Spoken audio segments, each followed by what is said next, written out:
us in wonderful Houston, Texas. And get ready for another dose of NBA basketball on 2K Sports. With Greg Anthony, Chris Webber, and David Aldridge, Kevin Harlan. And joining us tonight, a man who... And with tip-off coming up, we've got just a... Well, guys, we know when you talk about dedication, Chris Paul is among the greatest. Now, he says, I have a scary passion for basketball. I study it, I watch it all day, every day. I'm not the most athletic guy, so I have to use my mind and my knowledge of the game. Kevin, he is a professor out on the floor. Tremendously competitive with great attention to detail, David. Thanks. Chris Paul, future Hall of Famer, so many individual achievements. No rings to this point. Has missed some big games because of injuries. Where is he in the landscape of that discussion? I mean, unquestionably a future Hall of Famer. One of the 7, 8 best point guards ever. There's no question. I do think the playoff resume matters a little bit. And I think the reality is he's 5'11". Like, he can list himself as 6'1", but he's a 5'11" guy. And it's really, really hard to build a championship team around a small guy. We've only really seen Isaiah Thomas in the modern era since the merger. He's the only guy we've seen be the focal point of a championship team. And Isaiah was he's probably 6'1", maybe 6'2". It's just hard. It's hard to build your entire team around a short guy in a league with giant guys. And now the Lakers starting group. The 4 and 5 are the athletic duo of LeBron and McGee. Lonzo Ball out there with Harris. And it's Austin in at the small forward position. And here's Los Angeles. Talking about teams built around point guards closer to 6 feet tall. Bill, Philadelphia tried to do with Allen Iverson. They made the finals. They didn't win. Curry, I guess you could say Curry and Klay Thompson. Building your team around 2 guards who are shooters is the closest thing to an anomaly we've seen. But just statistically, I think the stats are going to carry Chris Paul, especially in this math-obsessed era that we're in with basketball and the advanced metrics, all that stuff. His advanced metrics case is unassailable. The playoff resume, though, he's had some really good cracks at it. And there's a huge turnover against Oklahoma City that turned that series around. The Clips in 2015 literally choked away the Rocket series. I was at that game. They were up 18 in Game 6. James Harden had taken out. It just looked like they were about to blow him out. And Josh Smith was in that game. He kind of took over. Corey Brewer. Right. And unfortunately for Chris Paul, that game and Game 5 in 2017 when he hurts, or 18 when he hurts his hamstring, in a win, that's the closest he's gotten so far. Will his career be vindicated by winning a ring? No, he's still one of the best point guards ever. But the playoff resume has to get brought up. I'm sorry. This was the year to do it. This was the year to do it. Now, we know about the love affair you have with the NBA, and you've written about it for so long. Started with the $4 ticket in Boston with your dad. Yeah, my dad bought season tickets for the 1973-74 Boston Celtics, and it was only one ticket. And I think it was $4 a game, probably like $160 total. And he used to carry me in mainly because they didn't want to pay for a babysitter. So I started going to games that year, probably sleeping through a lot of them, and they won the title. How old were you? So I was 4. 4 years old. I'm not gonna lie, I don't remember anything from that season. The first season I remember is the year later when they lost before the finals to Washington. And then the year later they won the famous finals against Phoenix, the triple overtime game. I was there. Was Collins on the team? Collins, Havlicek, Yep. JoJo White. Yep. And I was at the triple overtime game in the 76 finals. It was probably the most famous NBA game ever. The kids out there now would nominate like Game 7 2016. Triple overtime game was the most famous game ever. And I slept through the entire second half in the first overtime. Oh, no. But then woke up because everybody was standing the whole second overtime, so I had to get up. The 3 from Corey Harris. The shot's good. Austin making the play. Harris has got 5. Oh, great ball movement there. They need a bucket in a big way here to regain some confidence. And Houston calls their first time out of the game. Yeah, some of it's shot selection, some just bad luck, and they just can't get anything going. Well, this is the dilemma as a coach. You wonder, do I need to call a timeout here? Do I need to settle these guys down? Should I let them play through it? And we're about halfway through the season, and what better time to see how the Rookie of the Year race is starting to shape up. A lot of bright stars on this list. Well, you look at Alston. Well, he's shown he's a force as we move along in the meat of the season, sitting pretty at that #1 spot now, and it's his race to lose. And this is just a special player. No question he should be favored for the Rookie of the Year award at this point. I would have to agree. The thing that impresses me most is his mental toughness. He's got the kind of poise that you just don't see in a lot of rookies. And the Rockets last season, first team to ever shoot more threes, Bill, than twos. Yeah, is that a good thing? It's more interesting to watch. Percentages are a Is it little more interesting skewed. to watch if you're 7 years old or if you love basketball like us? I don't know. It's I fun still to love call. the backcut. Yeah, I agree. This is the society we're in now, right? Like people love home runs, they love three-pointers. Big shots. I will never in my life get used to watching guys on a 3-and-2 fast break go to the corners versus go to the basket. And that's for a what layup. Houston does. And that's what Houston does, and mathematically it's the right move. But I still kind of like layups sometimes. You're a traditionalist. I like to straddle traditionalism versus the new math. I get the new math. I don't understand shooting 45 threes in a game. Just, what is that? It's just a new form of basketball. It is, yeah. The shot by Anthony, no good. You're not going to see that very often. Plenty of space, but he just, let's face it, he whiffs on it. And out of bounds as the Rockets gain possession. For the Lakers, they won their last contest, that game against the Thunder in Oklahoma City. Ball passes to Harden, stolen by Ball. And now Ball pushing it up. No one back. Oh! Tell us how you really feel about that finish. Whew. And how's that for a one-man show? Put this fella on Broadway. The most magnificent alley-oop we could have seen. And Harris wide open. He shoots. Good, and the assist goes to LeBron. Harris has got 7 points. And their offense already in a flow. Some stellar shooting to jump out to this lead. Rockets trail by 18. And there's the foul. It'll go on AI. That's his first foul.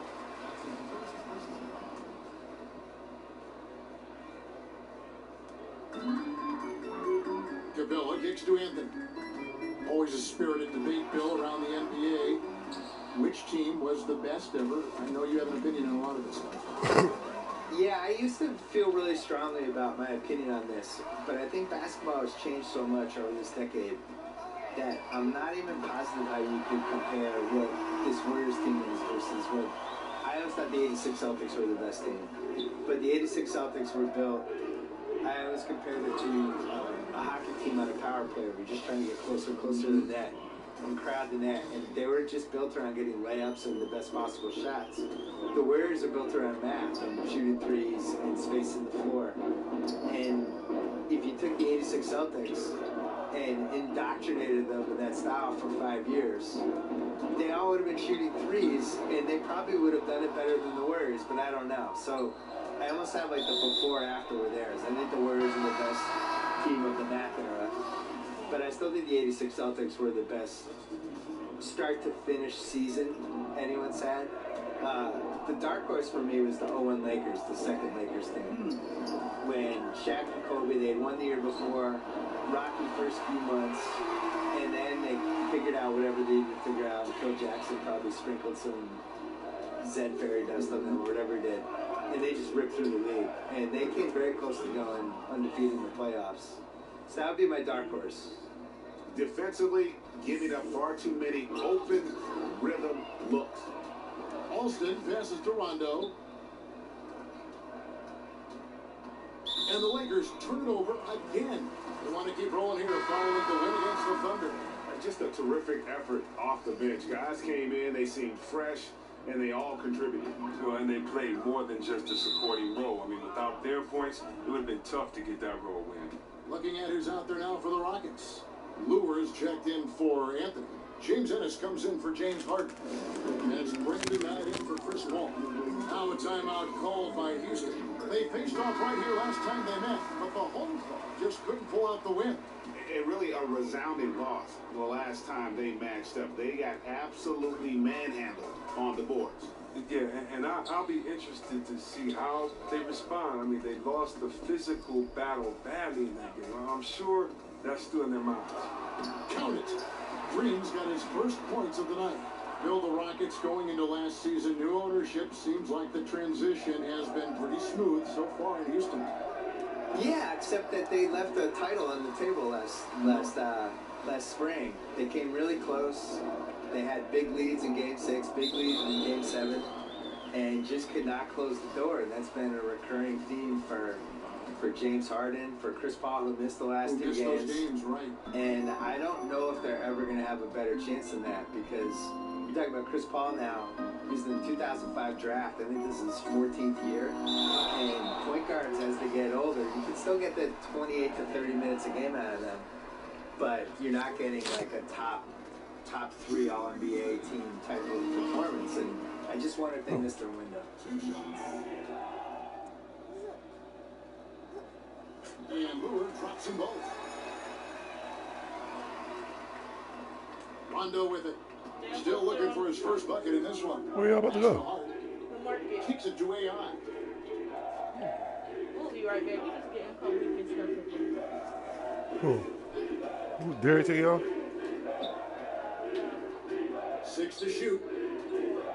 From deep three-point range, Knight grabs the board. And so Knight will bring it up for Houston. It's a 13-point game. It's deflected. And here's Alston. 21 points in the game. Traps in the tray. Alston's got 24 points. Starting to surge here, and we're only in the first quarter. And it's happening at both ends, trying to end this thing before it begins. To the paint. And finished off by Lillard. And if that doesn't get you fired up, guys, nothing will. Greg, just what the doctor ordered us, some high-flying annex to narrow the deficit. Get the Lucy and assist on that one. Get a body on him. Here's Alston. No good on the triple. Rockets trail by 14. Bill, the way that super teams are being put together right now, good or bad for the league? I'm confused. I have been watching this league since I was a kid. We've always had super teams. There's never been an era where we didn't. What do people think the Jordan era Bulls were? Or what do they think the Shaq and Kobe Lakers were? This is how the league is. I think what bothers people this time around specifically is that the Warriors won 73 games and they added Kevin Durant. Now, I get it. I get why it bothers people. On the other hand, your job as a franchise is to tilt the competitive advantage in any way you can toward your favor. They did a great job building their team. They did a great job building enough cap space for this year that everybody knew was coming. The summer 2016, we knew the cap was going to jump. And they played it perfectly, and they got Kevin Durant out of it. He played it perfectly, too. He was on a team he wasn't going to win the title in OKC. Bill, we were discussing how teams are constructed in recent years. You know, the changes in 2016 to cap space. How Kevin Durant landed with the Warriors. I see the analogy that, it's like stacking a pickup game and just grabbing the best 4 guys and just beating people on a pickup court for 4 hours. But that's the thing, the league isn't a pickup game. The league, everyone operates by the same rules. And the Warriors, everybody had a shot at him. Everyone had a shot. The Celtics had a shot. He didn't even want to interview with the Lakers. The Knicks had cap space. They didn't have a chance. The Wizards had cap space. He was from Maryland. They didn't want to go there. So, I think the Warriors should get a little more credit for how smart they were with everything. The engine of this team, Paul and Harden in the backcourt. Anthony is out there with Chris, and it's Capella in at the pivot spot, manning the middle. So that's who's on the floor for the Rockets. And we've got an update here, so let's check in with David Aldridge reporting from the sideline. Well, guys, Kyle Kuzma had a tough upbringing in Flint, Michigan. He said they had the recession, lead in the water. It was like an urban war zone. We probably moved 14 times before I was 16.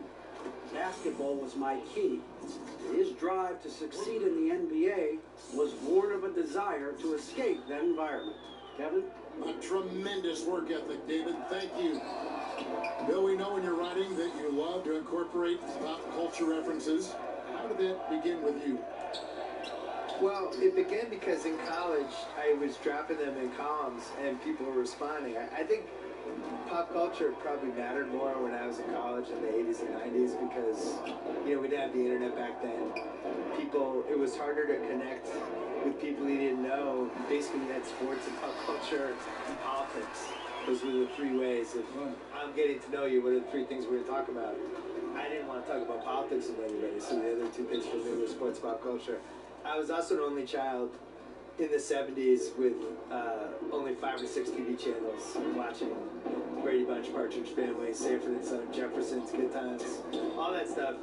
And, that stuff just soaks into your DNA, and that's it. And Paul gets it to go in. I've heard CP3 called the monster of the mid-range. That shot is his bread and butter. Alston against Anthony. Alston can't get it to go. Rockets trail by 20. To the inside. Hall makes it off the glass. Hall's got 6 here in this quarter. And a good read right there by Paul. Rated carving out space close to the rim. Capitalizing. Alston, good.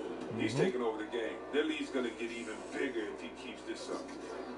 Here's Paul. 17 points for him last game against Brooklyn. Oh, his rebounding stood out too. He gave them a big lift on the board. Knocks down the 3 ball. And that's now 10 points for Carmelo Anthony. If you thought the D was going to tighten up on him here in the second quarter, think again. He'll pass the ball.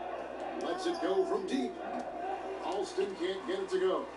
Houston's gone 1 of 3 from way outside since the start of the second quarter. And that's the tough part of trying to keep him on the floor. Now he picks up that 3rd foul. For Houston, they have been a perfect 8 of 8 at the line.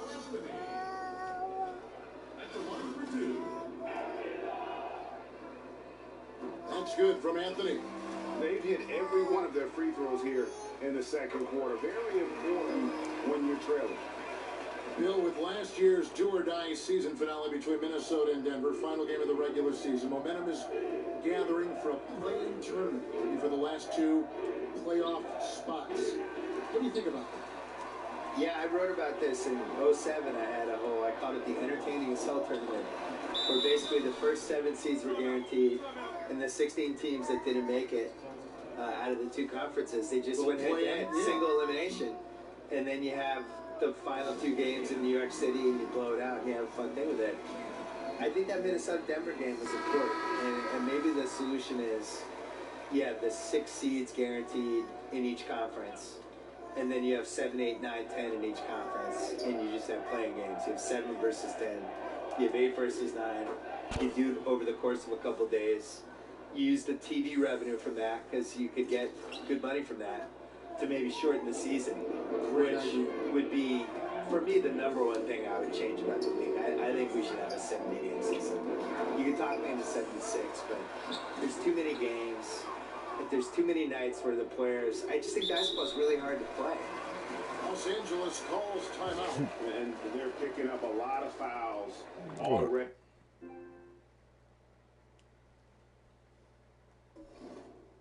In the penalty, not a good sign. They need to focus on moving their feet and maintaining a good defensive position. And let's take a peek at the players contending for a spot in the dunk contest this year. Each and every one of these guys can do amazing things around the bucket. And they will. I guarantee you that we're going to see things in this year's contest that we've never seen before. Those fellas have some tricks up their sleeve for sure. Well, you look at Alston, and I'm sure he was hoping he'd be higher in the voting at this point, but the competition is so stiff this season. It really is. I mean, there are dunk artists on just about every team in the league, and he's a heck of an athlete, but just hadn't separated himself from the rest of the competition. And so that's the breakdown as it currently stands. We'll be keeping you all updated with the latest info and, of course, our final list of contestants as we get closer. Yeah, and if they don't invite me to be a judge, I'm still going. Hey, Bill, thanks for coming by. Fantastic stuff as usual. We really appreciate your time. Appreciate being on. Go Celtics. You can't root on these guys. I'm absolutely rooting. That's my team.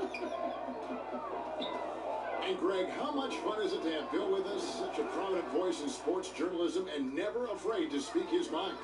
You know, oftentimes when you gain popularity, you become a little more conservative, a little more reserved, but not Bill. And that's why he's maintained such a tremendous following. Catching up on the changes for Houston. Nene comes in for Clint Capella, and it's Gerald Green in for Chris. Beasley's checked in for the Lakers. Rondo comes in for Ball. A shot by Harden, wide open. Good, and Paul gets the assist. Paul's got his 7th assist in the game. He keeps working on the three-point line. I mean, that's his 3rd triple of the game, 1st in the quarter. And the basket by Harris. Every time they get scored on during this run, it's come from inside the paint.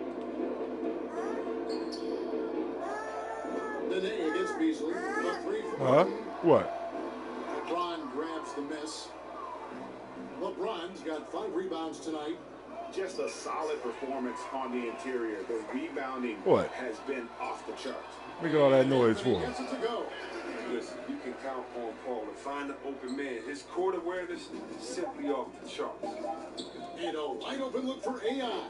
And again, Los Angeles with the triple. And so it's Los Angeles in very good shape with a 23-point lead at the end of the quarter. From the field, they have been outstanding. Amazing shooting. That's what has them headed to a blowout. Thank you, David. We'll be back after halftime for the start of the second half.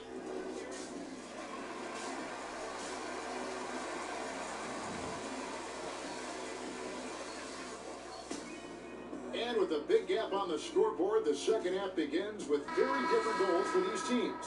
One side trying to mount a comeback, one side trying to protect their lead. Really an incredible game from AI. Yeah, he's really been catching the defense off guard so far here in this game, racking up a bunch of trips to the line. Well, and a few times he's done a good job of initiating contact, yet getting the foul call of the defender. And now let's check out the lineups courtesy of Gatorade, all fueled up and ready to go for the second half of basketball. Taking a look at the Lakers.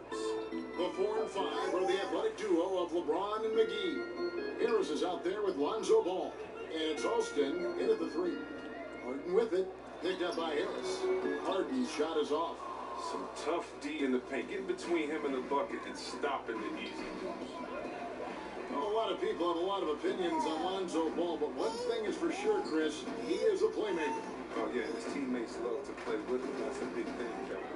Natural catalyst for his team. And it goes beyond his impressive passing numbers. I mean, you can see just how different the team is when he's on the floor. I mean, and it means they're moving, they're running. He came into this league advertised as an unselfish playmaker, and he's been that handsome. Ball kicks to Harden. It's Carmelo Anthony on the way. Another miss by Houston. And they've got a big lead, not just on the scoreboard, but really in the rebounding numbers as well. And so it's Harden bringing it up for Houston. After this one, they're off to Philadelphia to take on the 76ers. Out to the first half of a 2-game trip. He hasn't been his best this quarter. Here's Alston. That falls. Nice feed that time from Ball. Ball's got assist number 5 here tonight. Timely passing leads to assists, and that's been the recipe for success. Here's Anthony. Nice pass. Run into the rack perfectly for the layup. Anthony's got 18 points. And love the muscle Anthony brings to the 3 spot. Takes pride in outworking everyone when he's that deep inside. Houston's gotten blank from 3-point land so far in the third. Still 0 for 3. Harris against Harden. Well, look, his teammates are going to stop giving him the ball if he keeps taking shots like that. That one, no good. Paul with the defensive effort. Rocket shooting reasonably well, 45%. And a little buck that time, but it drops. Anthony's got 20. And Anthony, really one of the most confident jump shooters, an elite level scorer who gets plenty of opportunities. Here's Alston. The jump shot from the baseline is right on target. And this is a different ball game without his scoring. He's been Mr. Reliable at the offensive end. Now a timeout called by Houston. And 6'10" forward Marquise Chris, the 8th overall pick in 2016 out of the University of Washington. And you know, Kevin, it was almost like he took a step back in year 2. This guy's an athletic pogo stick.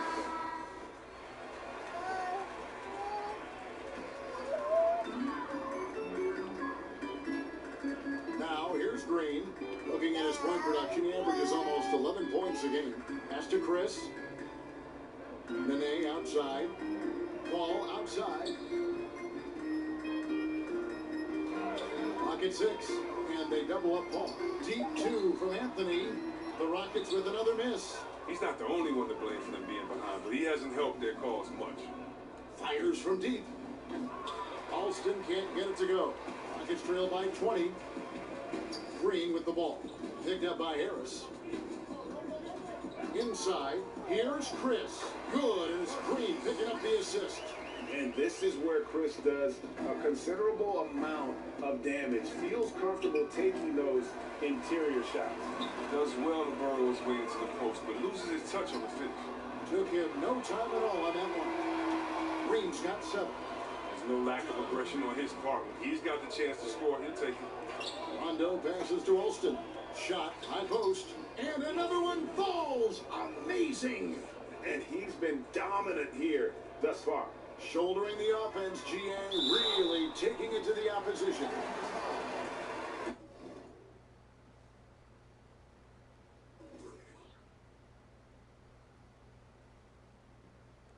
You gotta get the Rockets together. I mean, other teams may have looked at the Warriors and threw up their hands, but not the Rockets. Houston tried to put pieces around Harden. So it's Los Angeles winning this one easily.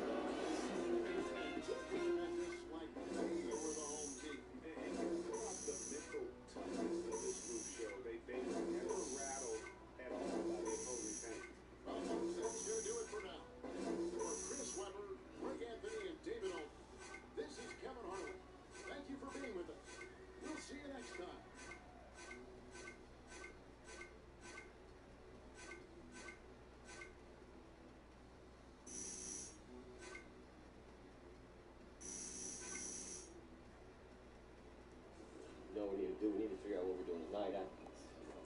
So I'm talking about I want to get some food. Hey, great effort out there, guys. AI, need you for an interview real quick. quick. Okay. All right, guys. The 2K Sports post-game show. Hey, welcome back to the studio here on 2K Sports. Ernie Johnson with Shaquille O'Neal and Kenny Jet Smith in a moment to speak with our post-game guest who's standing by on headset near the locker rooms. Hi, this is Shaq. Your performance tonight? Oh, heavenly. One of the best I've seen in a long time. What allowed you to dominate with your scoring the way you did?